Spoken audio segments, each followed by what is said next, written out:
One question we get asked pretty frequently here on Providence is, what kind of ship is this? A simple enough query, but as with all things maritime, the answer is more complicated than you might think.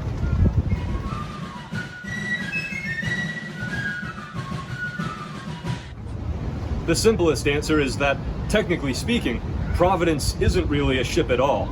In the world of traditional sailing vessels, a ship must have 3 masts and carry square canvas on all 3. Providence is a sloop.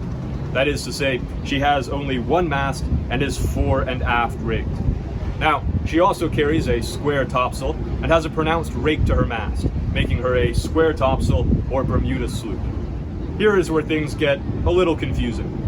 In modern parlance, a sloop generally only has 1 headsail.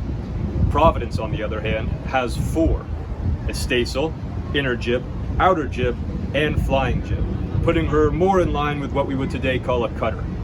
In the 18th century, however, this distinction had not yet crystallized.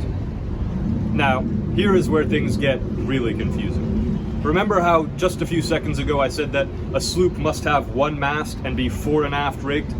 Well, according to the Royal Navy rating system of Providence's day, a sloop was actually any warship with a single deck of 18 guns or less, regardless of rig. You could, and did, have ship sloops with 3 masts and square sails, or even brig sloops with 2 masts. Confused yet? Well, there's just one more thing. Although Providence is a Bermuda sloop, she is not technically Bermuda rigged.